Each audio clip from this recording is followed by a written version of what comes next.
Olá, bom dia. Bom dia. Ciclista morre atropelado na Reta da Penha, em Vitória. O cinegrafista foi atingido a caminho do trabalho. O motorista do veículo passou pelo bafômetro que acusou consumo de bebida alcoólica. Capa de revista masculina é presa em Vitória, suspeita de tráfico de drogas. Foi detida quando voltava para um hotel na praia de Camburi.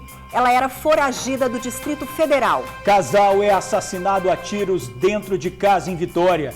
Uma das vítimas já tinha abandonado a própria residência invadida por usuários de drogas. Mesmo depois da notificação do Ministério Público, prefeito de Guarapari não recua e vai manter restaurantes da cidade abertos até às 10 da noite. Ladrões tentam roubar carro de veterinária que chegava à academia. Um personal viu a ação, tentou ajudar e foi baleado. Passageiros ainda assustados com os ataques a ônibus na Grande Vitória. 2 coletivos foram queimados por criminosos. Em Roda d'Água, Cariacica não teve parada no ponto final. Espírito Santo investiga casos de reinfecção por Covid. Não há nada comprovado, mas na dúvida, o Raoni se protege o tempo todo. Ele ficou na UTI em estado grave, vítima do coronavírus. Em Boa Vista, na Serra, tem morador gastando mais dinheiro com inseticida do que com carne. Os mosquitos viraram um tormento.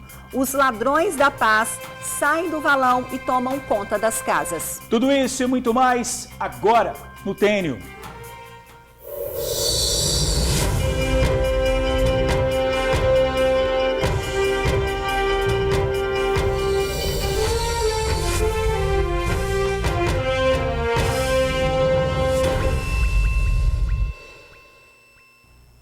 Cinegrafista é atropelado na Reta da Penha, em Vitória, a caminho do trabalho. Ele morreu na hora. Ricardo Lopes, de 50 anos, estava de bicicleta. Ele foi atingido por um carro.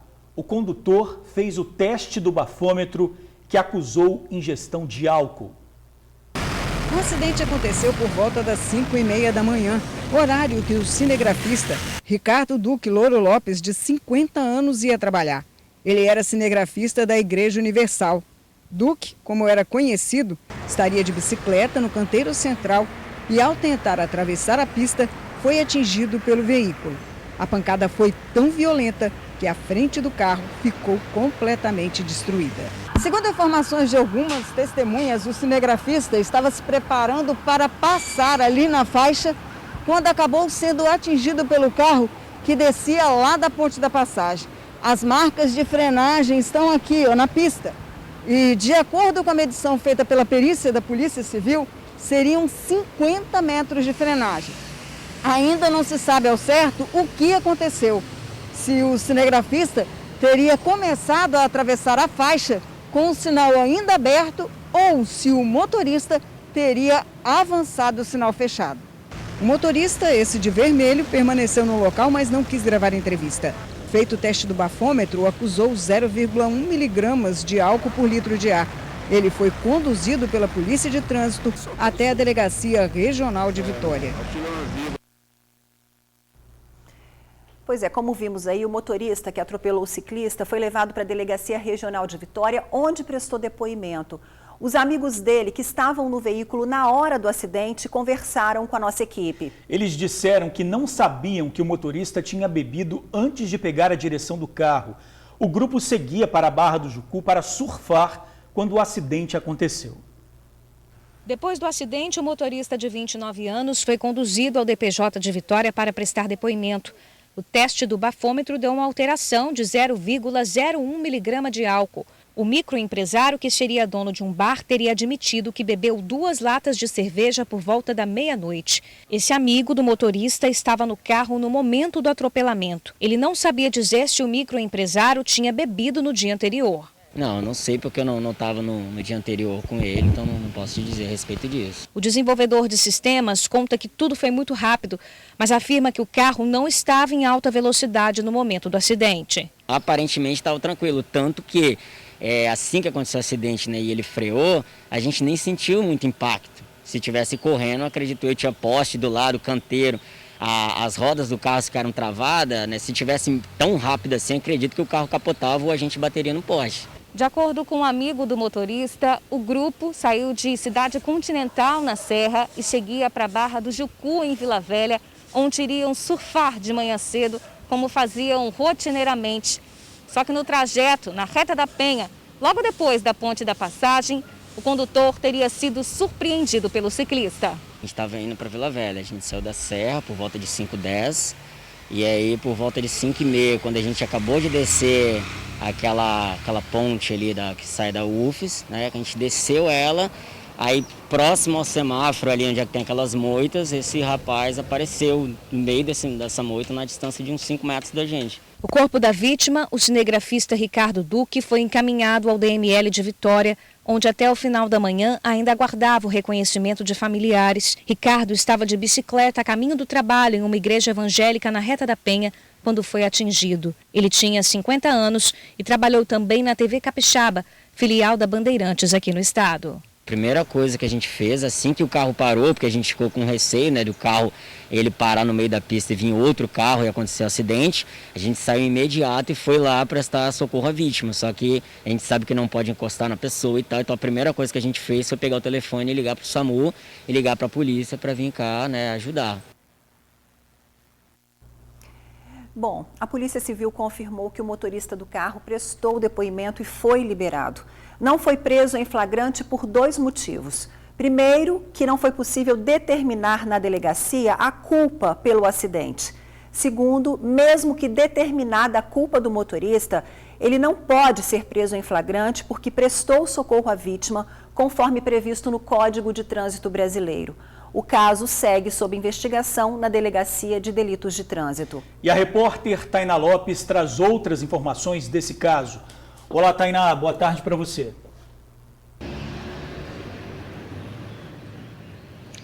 Oi, Jorge, boa tarde a você, a Ingrid e a todos que nos acompanham aqui no TN. A gente fala ao vivo do Centro de Vitória, aqui na minha companhia, o capitão Arlécio, do Batalhão de Trânsito, que vai dar continuidade conosco sobre informações deste caso. Eu já começo perguntando, capitão, em relação ao teste do bafômetro.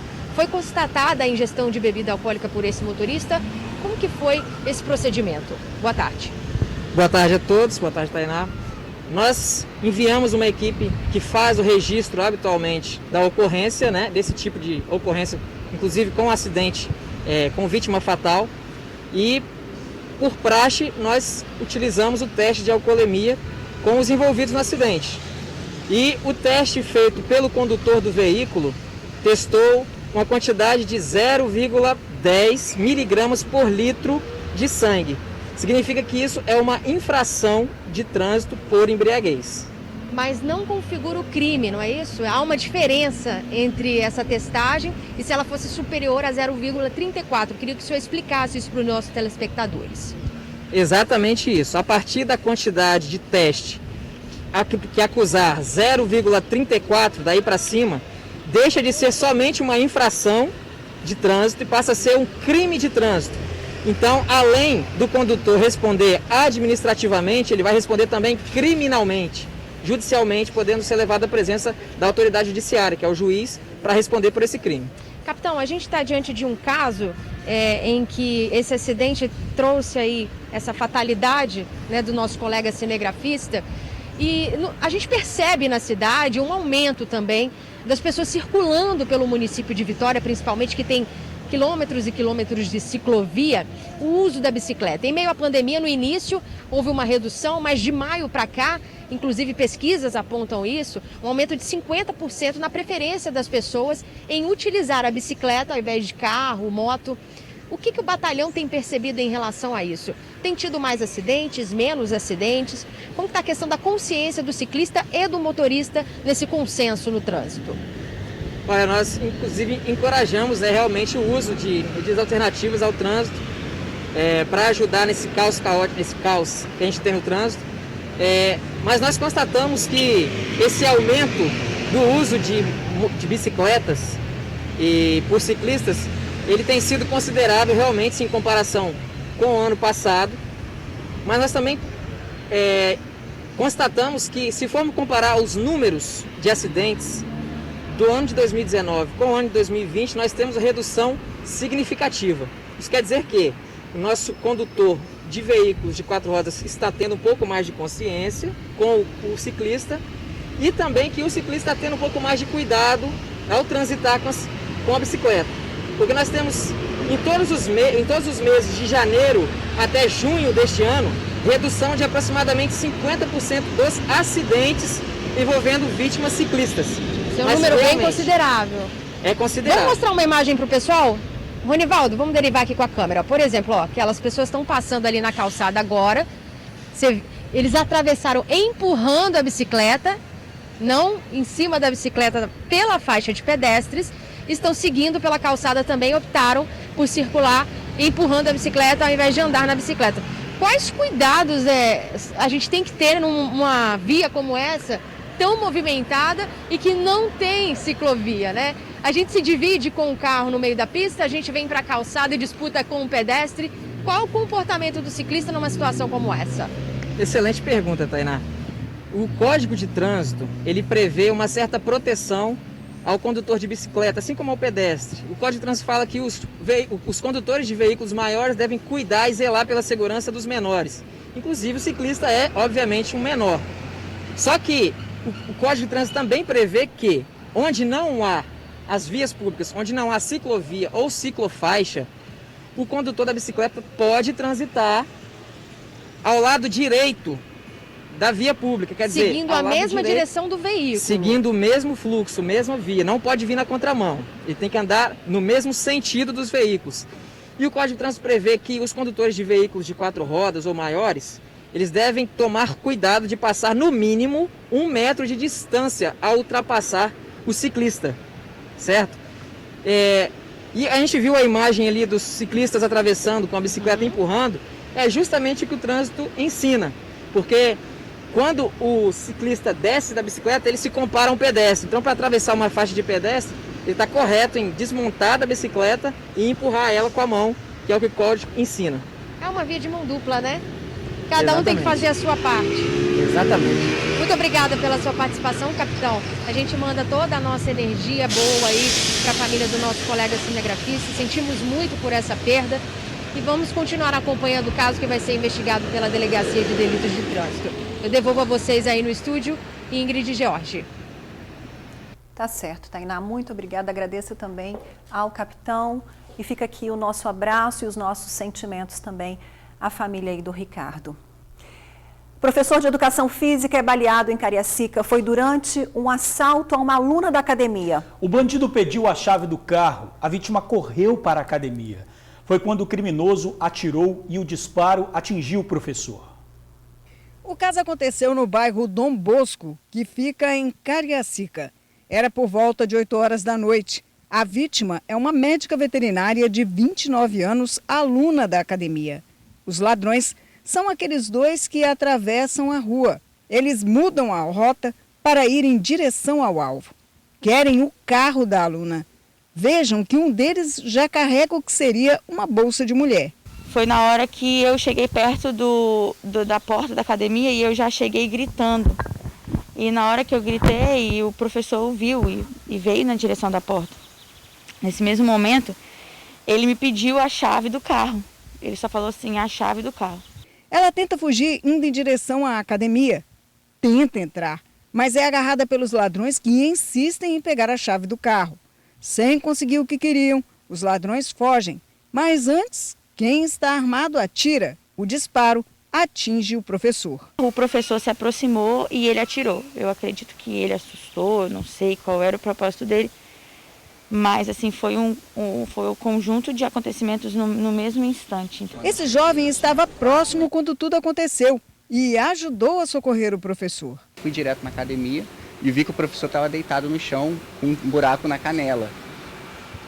Aí já fiquei assim, já não sabendo o que fazer, ela desesperada com medo de voltar, que eu não entendi que era um assalto ou se era uma tentativa de homicídio mesmo a ele. Aí que elas foram e me explicaram que quando ela estava saindo do carro, os rapazes estavam subindo 2, um de jaqueta branca e outro de camisa regata, já foram para cima dela, ela se assustou, tentou entrar correndo na academia e nesse susto ele acabou dando um tiro mesmo, meio que sem olhar.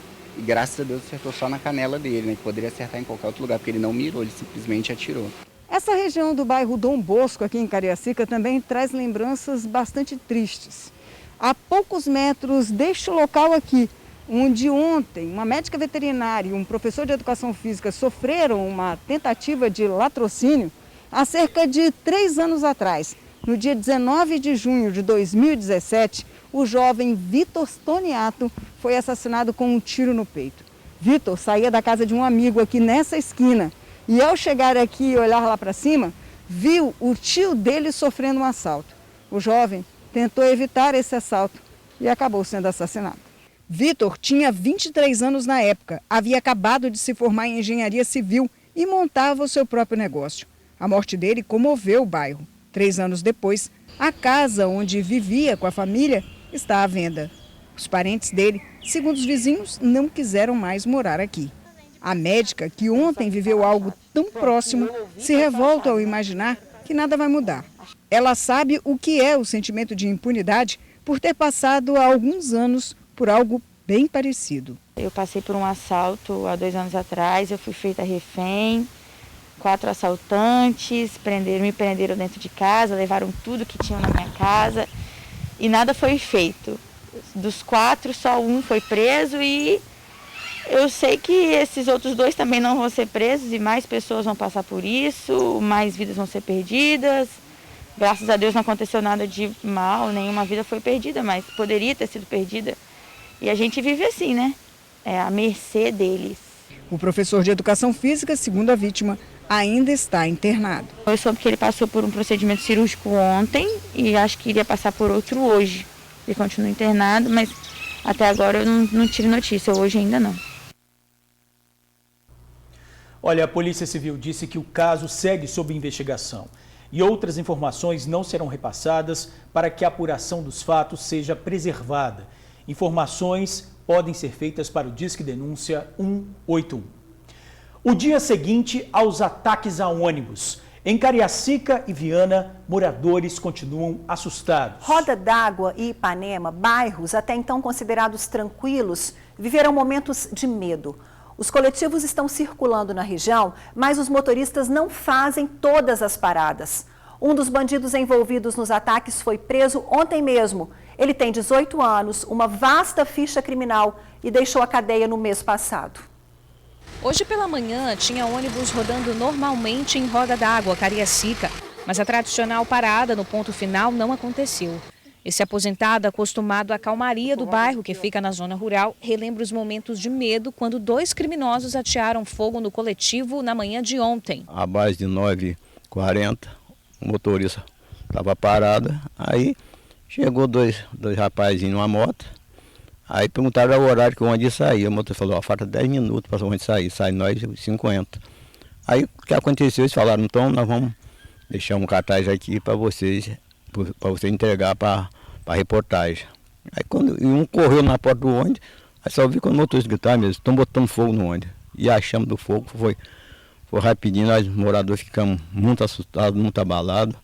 E para nós, falar a verdade, morador da região, da comunidade, fiquemos muito pressionados, coisa que nós nunca vimos no nosso bairro e ontem nós vimos. O cartaz deixado em questão é esse. O recado é uma reivindicação pela volta das visitas nos presídios e por melhores condições aos detentos. Uma mensagem parecida também foi deixada em outro ataque na mesma manhã, dessa vez no bairro Ipanema, em Viana, onde outro Transcol foi incendiado. Pela manhã, o clima era de medo entre quem esperava no ponto. Não vimos viatura da polícia no bairro. Os moradores preferiram não gravar entrevista. Por aqui, os coletivos também não faziam paradas, só pegavam os passageiros e seguiam viagem.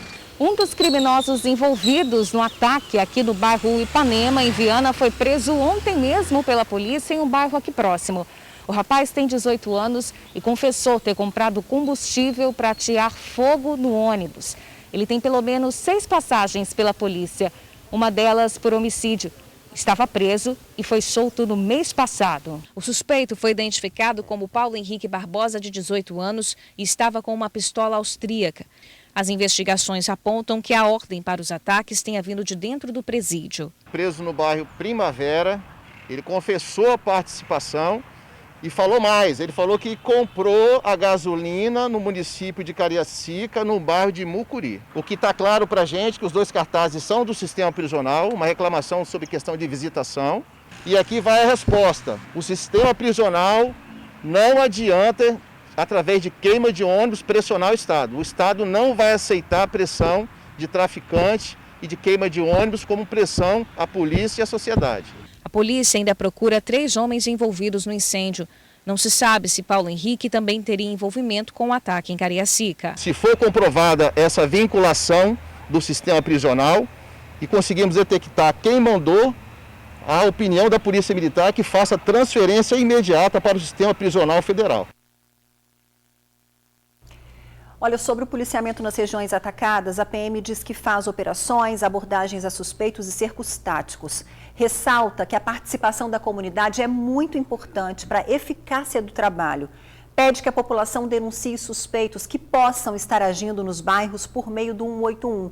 O sigilo e anonimato são garantidos. Pois é, além do incêndio aos coletivos, vários outros crimes aconteceram, como assaltos, assassinatos, furtos. E o secretário de Segurança Pública, Coronel Alexandre Ramalho, falou sobre o trabalho do Estado para diminuir o número de crimes. Dizer que nós lamentamos profundamente todo o acontecido na data de ontem, do que vem acontecendo de homicídios, de furtos, de roubos. Nós trabalhamos incessantemente com as nossas polícias para que isso não ocorra. Para que vocês tenham ideia, são mais de 14.500 operações por mês realizadas pelas nossas polícias. Trabalhamos muito para que isso não aconteça. Continuaremos focados em proteger o cidadão capixaba com aquilo que temos de melhor, que são os nossos recursos humanos. Nossos policiais estão com determinação, com foco, com vontade. Precisamos do apoio de toda a população para que vençamos essas etapas. E por último, dizer que em relação aos furtos e roubos, crimes patrimoniais, nós temos uma legislação leniente que não dialoga com a sociedade e permite que esses indivíduos, por mais que sejam presos repetidas vezes, acabam sempre soltos e voltam a cometer os mesmos crimes. E aí é um retrabalho para as nossas polícias. Pessoal, vamos atualizar para você os números da Covid no Espírito Santo. O estado segue com estabilidade, apesar das 54 pessoas que perderam a vida nas últimas 24 horas para a doença. Foram registrados 1.572 novos casos. Veja aí no painel. Até agora, o Espírito Santo tem 71.703 casos confirmados de coronavírus, 2.256 mortes e 50.106 curados no estado. A taxa de ocupação de leitos de UTI está em 75%. E em Rio Novo do Sul, a vítima do coronavírus foi um professor de educação física. Azenaldo Dutra estava há 31 dias internado e no fim de semana não resistiu a complicações da doença. O professor tinha 65 anos e era aposentado da rede estadual. Ultimamente, trabalhava na prefeitura da cidade como responsável pelo ginásio de esportes. A prefeitura publicou uma nota de pesar e agradeceu ao professor pelos anos dedicados à área de educação. O município de Rio Novo do Sul chegou a ficar em risco alto por causa do número de contaminados pelo coronavírus, mas agora está em risco moderado. São 260 casos registrados e 9 mortes confirmadas. Pois é, gente, tem as mortes confirmadas e apesar de nada comprovado, o Espírito Santo investiga alguns casos de reinfecção por Covid. Tem a esperança da vacina, mas enquanto ela não chega, vale a prevenção. O Raoni é um exemplo. Pegou o coronavírus, ficou na UTI em estado grave e agora toma todos os cuidados no dia a dia. No carro é quase que de hora em hora. Saiu o passageiro, hora da limpeza. A prevenção nunca fez tanto sentido na vida do Raoni, porque foi trabalhando que o taxista contraiu o Covid-19 no mês passado. Dos 11 dias internado, 8 foram na UTI em estado grave. Quando o Raoni saiu do hospital, é como se tivesse nascido de novo. A emoção da família traduzia o milagre. 5 dias de volta ao trabalho, se pegar táxi com Raoni, saiba das regras. Para entrar no meu carro só com álcool em gel, passando nas mãos, né? Antes de botar a mão em qualquer lugar no carro, só com álcool em gel. Eu mesmo forneço álcool para os clientes, né? Higienizo o meu carro, passo álcool nas maçanetas, passo álcool nos bancos. Então meu carro está sempre limpinho para atender o passageiro. Passado esse período de recuperação, o que o Raoni mais tem escutado das pessoas é que ele pode relaxar porque está imune à doença. Mas ele não se sente tão à vontade com isso. E não é à toa. O Covid-19 ainda é um mistério para a ciência. Os últimos estudos estão focados em tentar compreender se quem já pegou o coronavírus pode passar pela doença novamente. A ciência ainda não conseguiu comprovar a possibilidade de reinfecção, mas em todo o mundo, inclusive no Espírito Santo, casos são investigados. Temos alguns casos que estamos avaliando, investigando, porque tiveram resultado de exames, que é o exame RT-PCR, positivo um tempo depois de terem realizado esse mesmo exame, né, um tempo maior de 30 dias. Então, nós estamos ainda avaliando se esta situação ocorreu em função de alguma questão operacional, data da coleta, no tempo adequado e outras questões que podem interferir no exame, ou se é algo residual da primeira infecção. Ainda estamos em avaliação sem nenhuma conclusão a respeito desses casos. A presença do vírus por mais de 30 dias no orofaringe e fossas nasais de pacientes traz uma nova preocupação. Será que esse vírus está reativando? Será que é uma nova infecção, uma reinfecção? Ou são fragmentos do vírus sem potencial de infecção que permanecem ali? Não se sabe a resposta e as pesquisas devem levar algum tempo. O infectologista ainda nos orienta a manter os mesmos cuidados: máscara, álcool, isolamento.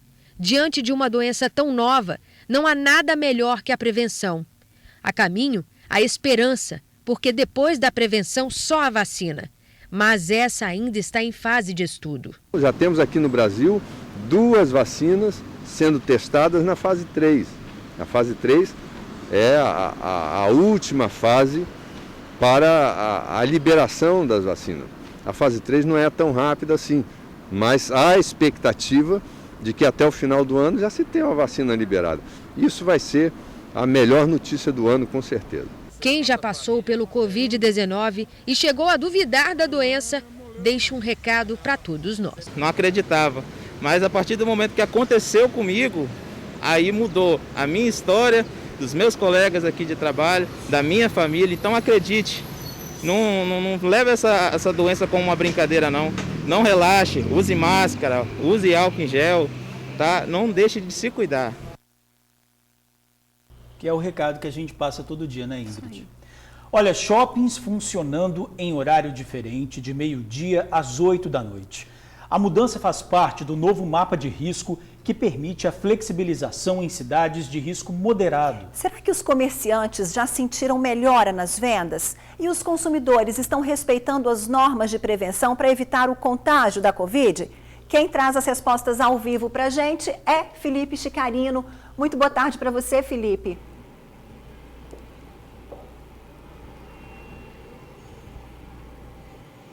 Oi, Ingrid, boa tarde, George, boa tarde a todos. Muito obrigado pela companhia, pela audiência de todos vocês, amigo do TN. Pois é, movimentação, vou mostrar aqui, Bruno, movimentação ainda pequena aqui nesse shopping de Vitória, né? O pessoal chegando lá, ó, deu meio-dia agora há pouco, né? Então o pessoal já se acostumando com esse novo horário do funcionamento do shopping.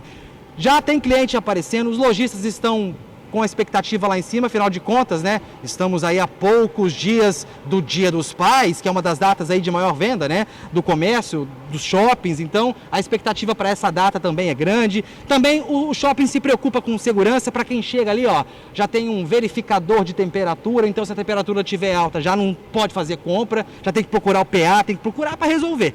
Então é isso, vamos falar um pouco sobre essa flexibilização. Antes, os shoppings estavam funcionando aí em horários especiais, as empresas maiores de espaço físico, nas lojas maiores de espaço físico, funcionavam num horário, as menores em outro, mas agora todas as lojas dos shoppings que em municípios com o risco moderado para a Covid estão funcionando do meio-dia às 8 da noite. É isso mesmo, minha entrevistada, que eu vou só aqui confirmar o sobrenome dela para não falar besteira. A Letícia Dalvi, que é gerente de marketing do Shopping Vitória. Letícia, muito obrigado. A primeira pergunta, como é que está aí essa sensação de gente chegando com esse novo horário? Mudou ontem, nova regra do jogo. Sim. O que mudou? Como é que está essa expectativa? E boa tarde. Boa tarde, muito obrigada por essa oportunidade. O que mudou? Assim, todas as lojas estão funcionando de meio-dia às 20 horas. Então não tem mais aquela divisão de loja âncora abrindo de meio-dia às 18, a loja satélite de 14 às 20. Então agora o cliente chega, existe uma facilidade, porque antes ele chegava, às vezes a loja não estava aberta, às vezes ele tinha que voltar no outro dia. Agora não, ele chega, todas as lojas estão funcionando, ele pode realmente encontrar o que ele realmente precisa aqui no Shopping Vitória. E como é que foi esse primeiro dia, né? Começou ontem essa flexibilização, vamos chamar assim, do decreto, né? Desses municípios que estão com risco mais moderado para a transmissão de Covid, então o horário mudado. Essa mudança de horário, o que já trouxe de diferença para vocês aqui que você já percebeu ontem? Ontem a gente já teve um fluxo um pouco maior, a gente percebeu, na verdade, os clientes chegando mais cedo para o almoço e ficando até mais tarde, que a gente percebia um certo esvaziamento do Shopping Vitória. E aí agora a gente percebe isso aí, a gente não teve pico algum, a gente tem um limite de clientes, então a gente tem um limite, não pode entrar mais do que 2.930 pessoas. Então a gente não chegou a esse pico, ou seja, a gente sentiu que o público estava disperso. Ao longo do dia ele veio consumindo, ele veio visitando o Shopping Vitória realmente mais disperso e não totalmente concentrado. Agora, Ingrid e George, pessoal de casa, afinal de contas, você que quer fazer suas compras, que quer se sentir seguro para sair de casa novamente, tem que se sentir seguro com aparatos de segurança. Sim. Ô Bruno, mostra ali, por gentileza, a gente tem um amigo ali de segurança que está tudo devidamente paramentado e é ele que ajuda ali a fiscalizar, correto? Sim, correto. Para ver quem entra com máscara, para ver quem entra sem máscara. Pode falar. Foram mais de 50 medidas de segurança que foram implantadas no Shopping Vitória. Então, o uso de máscara, distanciamento nas mesas da praça de alimentação, os bancos foram retirados, o distanciamento, a gente fez uma sinalização no piso, né, para poder facilitar a circulação. Então, são N medidas, várias medidas de segurança para que o cliente se sinta seguro. O shopping é um local seguro e pode vir realmente para cá porque está seguro. George e Ingrid, eu estava conversando com a Letícia aqui, né, de como é legal ver gente, porque esse shopping estava um breu danado, sem ninguém, né, Letícia? E agora está melhorando a movimentação e a gente tem uma data importante aí que é o Dia dos Pais, que é o segundo domingo de agosto. Estamos então aí às vésperas do Dia dos Pais. O Dia das Mães foi com delivery. O Dia dos Pais... com drive, né? Lembra? Isso, né? Delivery não, com drive-in, desculpa. Com drive-thru. Novo. O drive-in, de vir buscar aqui o produto. E agora, essa flexibilização. Já dá um tom de tranquilidade, vai... respirando e já pensando numa venda melhor de Dia dos Pais do que foi o Dia das Mães? Sim, a expectativa é muito positiva realmente, assim, quem é que não quer comprar um presente para o pai? A gente tem esse horário flexível, é muito melhor, eu acho que o cliente tem essa oportunidade de realmente escolher com mais calma, tomar um café no final do dia aqui, curtir o Shopping Vitória de forma segura, é isso que a gente quer para o cliente. Muito obrigado pela entrevista e boa sorte com esse novo horário de funcionamento e boa sorte também, transmite aí para os seus lojistas. Para todos nós. Porque eu acho que todo mundo precisa passar por isso e por isso que a gente está aqui para poder mostrar essa movimentação novamente. Obrigado. Maravilha, viu? Muito obrigada, viu? Obrigado, Ingrid e George, eu volto com vocês. A gente chegou aqui, foi muito bem recebido, chegamos aqui, já sei que eu e o Bruno está com 35,6, eu estou com 35,4, estamos sem febre, estamos aqui trabalhando e sendo aí também... participando dessas medidas de segurança aqui do shopping. Ingrid, George, eu volto com vocês. Eu ia até gastar, mas estou sem dinheiro, tá? Tá certo. Tá todo mundo aí, graças a Deus, com saúde de ferro, né? Isso que a gente precisa de fato. Bom realmente ver gente. A gente aproveita para lembrar que a pandemia não acabou, tem a expectativa total, a esperança da vacina, mas cuidado acima de tudo, né? Saúde em primeiro lugar, dinheiro a gente corre atrás, né? Isso aí, George. Olha, a Prefeitura de Guarapari não recua, vai permitir o funcionamento de restaurantes até às 10 da noite. O município foi notificado pelo Ministério Público por contrariar medidas do governo no combate ao coronavírus. Uma amiga do TN mostra o funcionamento noturno e vejam só, Tem muita gente sem máscara e aglomerada. 10 da noite. A cidade que sempre esbanjou animação agora vive um novo cenário. Calmaria, ruas vazias, mas basta circular um pouquinho pelo município durante a noite para perceber que alguns moradores da cidade Saúde parecem não entender qual regra seguir. Já passam das 10 da noite. No bar, na Praia do Morro, frequentadores estão animados em uma mesa. A cena é registrada de forma rápida, de dentro de um carro. Mais adiante, comerciantes conscientes cumprem o que foi determinado pelo governo do estado. À noite, bares só podem funcionar para entregas. A viagem continua, ainda na Praia do Morro, na Orla. A Polícia Militar faz patrulhamento. O telespectador que registra as imagens faz um comentário. Viatura, vamos ver, será que eles vão voltar para essa caminhada essa hora? Porque é proibido, né? São mais de 10 horas da noite. Mas os policiais passam direto, nenhuma abordagem é feita. O grupo segue tranquilamente pelo calçadão e sem nenhum tipo de proteção. Em Muxaba, outra cena lamentável. Moradores em situação de rua, aglomerados. Eles também estão sem máscaras e parecem que vão pernoitar no local. Pois é, a telespectadora que fez essas imagens disse que não sabe, afinal de contas, qual regra seguir. E provavelmente essa é uma dúvida de vários outros moradores de Guarapari. É que a prefeitura da cidade, através de um decreto, liberou o atendimento presencial até às 10 da noite em restaurantes, pizzarias, cafeterias e hamburguerias. Já o governo do estado entrou com uma ação do Ministério Público pedindo a derrubada desse decreto.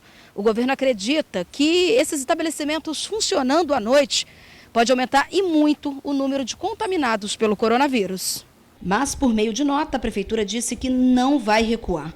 Informou que a autorização do funcionamento de restaurantes foi adotada com uma série de exigências, com regras municipais mais rígidas e que não violam as políticas públicas. Além disso, desde o início da pandemia, o município tem adotado medidas mais restritivas, através do Comitê de Enfrentamento ao Covid, garantindo resultados positivos.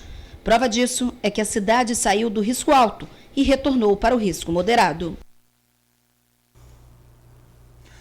Olha, o impasse continua. O Ministério Público informou que já notificou a Prefeitura para que cumpra o decreto estadual e as portarias da Secretaria de Saúde.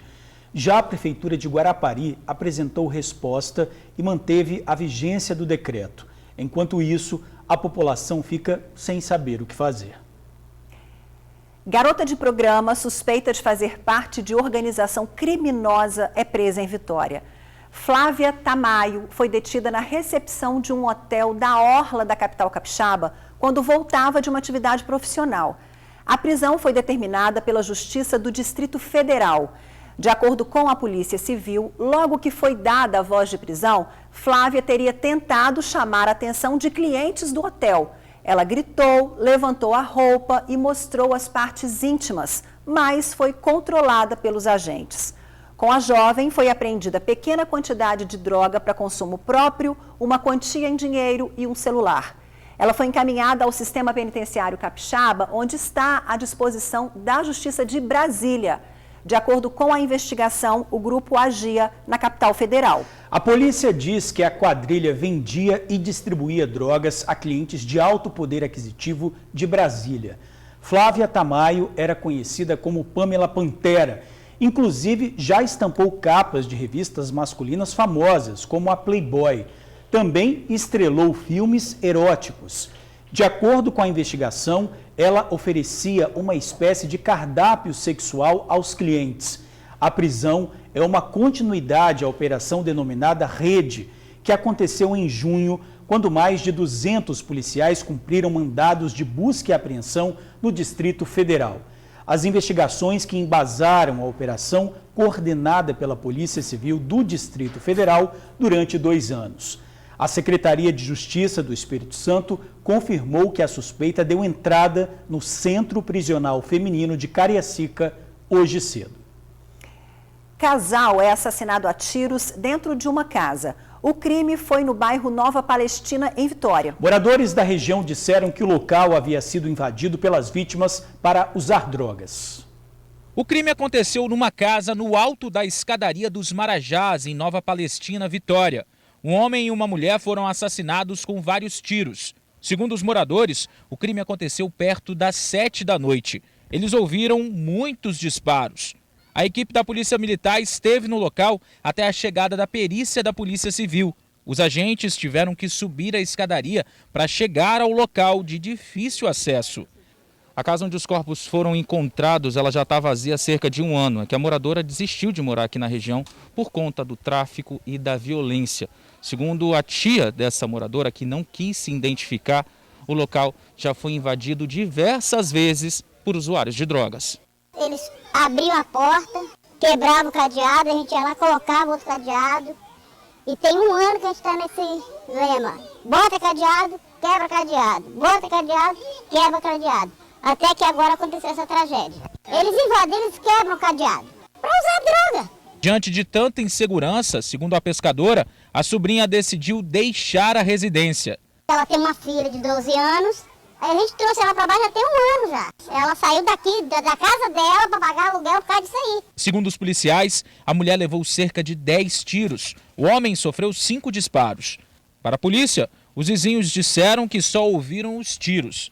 As vítimas não são conhecidas pelos moradores. Agora, câmeras de videomonitoramento na região podem ajudar a polícia nas investigações. A Polícia Civil disse que o caso segue sob investigação na Delegacia de Homicídios e Proteção à Mulher.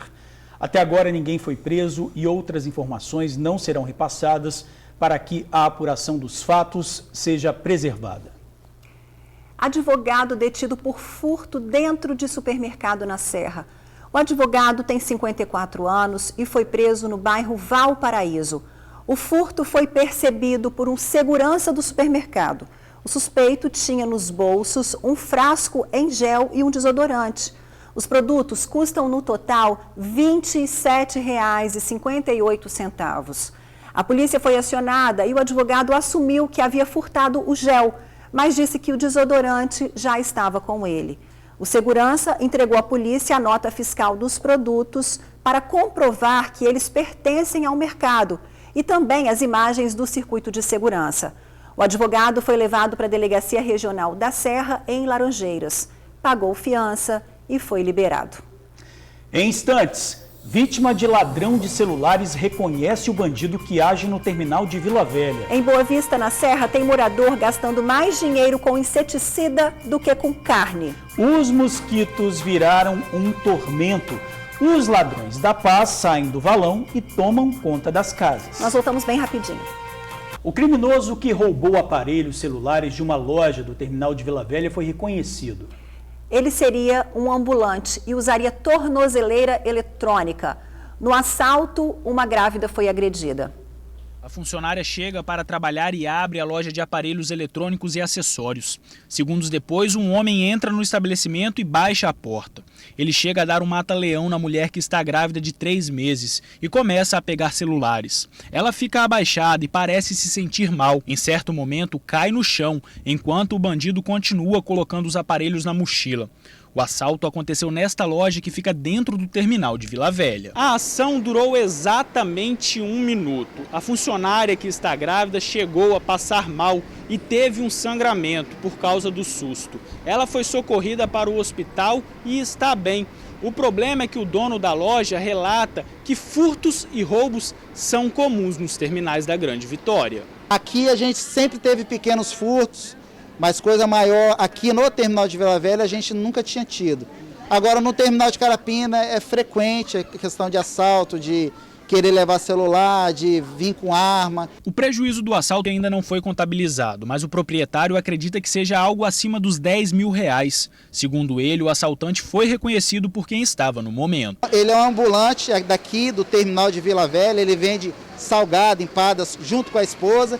Ele tem tornozeleira eletrônica. Com 2 lojas em outros terminais, o empresário reclama da segurança que é feita pela Ceturb. Criminosos estariam se passando por ambulantes. A gente tem denunciado com frequência a Ceturb essa situação, mas a Ceturb não tem feito nada. Eu tenho vários e-mails que eu mando para a Ceturb, para o chefe da Ceturb, e eles não mandam resposta, não mandam nada. A Seturv disse que todos os terminais do Transcol têm segurança patrimonial e câmeras de monitoramento. E sempre que há necessidade, os vigilantes acionam a PM. Um carro que pertence à Câmara Municipal de Vitória foi atingido por um disparo de arma de fogo no final de semana. O veículo estava estacionado. Tudo foi descoberto pela manhã quando um funcionário da limpeza da Câmara percebeu que o vidro dianteiro estava trincado e com uma perfuração. Ele e outros colegas de trabalho abriram o veículo e encontraram a bala do revólver. O carro é usado para fiscalização de obras na cidade e também para serviços internos da casa. A direção da Câmara informou que ninguém se feriu. A Polícia Civil já investiga o caso. Pessoal, agora vejam esse flagrante do furto de uma bicicleta na porta de um supermercado na Mata da Praia, em Vitória. A mulher deixa a bicicleta na calçada. Um homem, esse aí, ó, de boné vermelho, sai, dá uma olhada, chega, dá uma paradinha, mas passa, né? Segue. Segundos depois, ele volta sem hesitar, sobe na bike. Aí ele tá passando, né? Ele vai passar, olha para trás, né? Mas daqui a pouquinho ele volta, olha só, volta, quem não quer nada, vai fazer, sabe o que ele faz aí, ó? Ele sobe na bicicleta e vai embora. Então, o que fica aí nessa imagem? Sempre alerta, se não é seu, não é seu. Independente se está ali, a gente tem que lembrar que não dá para pegar, né? Lembrando que esse furto aconteceu na porta de um supermercado na Mata da Praia, em Vitória, Ingrid. Ele aproveitou o momento que ele viu que a moça deixou a bicicleta ali, viu que ela entrou no supermercado e pegou a bicicleta e, ó, vapt-vupt. Pois é, que coisa feia, né? Quem tiver qualquer informação desse cara de pau aí, né, gente? Por favor, ligue para o Disque Denúncia 181. Bairro Boa Vista na Serra, tá difícil descansar. É que tem tanto mosquito que os moradores passam a noite acordados espantando os insetos. E para tentar amenizar, tem gente gastando uma nota com veneno e muitas vezes não adianta. O repórter Felipe Chicarino foi lá conferir de perto a reclamação dos moradores. Em Boa Vista, 17 horas. Mosquito voando. Pousou no ombro, pega! No dicionário, a palavra tormento significa o ato ou efeito de atormentar. Exemplos: os mosquitos que habitam este valão em Boa Vista na Serra. É um tormento só, né não, Meire? É demais, demais. Não tem como a gente sentar e bater um papo com o esposo, que esse mosquito não deixa. Tô vendo a hora de pegar a gente e carregar. Um balanço nada relaxante, praticamente uma terapia de estapeamento. É isso aí. Tem mosquito, para todo lado eu olho, tem mosquito. E a cada picada eu fico dolorido. Se fosse da dengue eu tava perdido. Tem mosquito. Isso poderia ser só uma cena, só uma interpretação, mas não é não. O Gilson encarna esse papel todo santo dia. Mosquito aqui onde ele mora é para base de quilo. Também não é por menos. Ele mora na beira de um valão que não é limpo, que as pessoas jogam lixo, que é desrespeitado todo santo dia. Aí, vamos saber dele como é que é viver com essa mosquitaiada aí, seu Gilson. Essa mesa de jantar bonita que tá aqui na varanda, você usa direto para jantar aqui? Aqui ninguém usa essa mesa para jantar. Aqui ninguém consegue ficar aqui à noite. À 4 da tarde ninguém consegue ficar. Depois das 5 da tarde? Ninguém consegue ficar aqui. Como é que faz para manter isso? Para manter esse vício, né? Porque se torna um vício, você tem que matar um mosquito para poder dormir. Eu tô falando só de mim, né? E todos que moram aqui de frente a esse valão. E todos eles, muitas vezes, nem tem condição de comprar. Não é apenas o Gilson que gasta mais do que pode com veneno. Tem mês que a Andréia gasta mais de veneno do que com açougue. Quando falta grana, entra em cena a raquete. Toda a força é bem-vinda para eliminar o mosquito, só que o veneno não faz bem a ela, que sofre com problemas respiratórios. Eu tenho asma, aí eu tenho que escolher. Ou eu uso veneno, ou eu vou conviver com os mosquitos. E é muito. Você tá andando e ele tá batendo no seu rosto, tá batendo em você.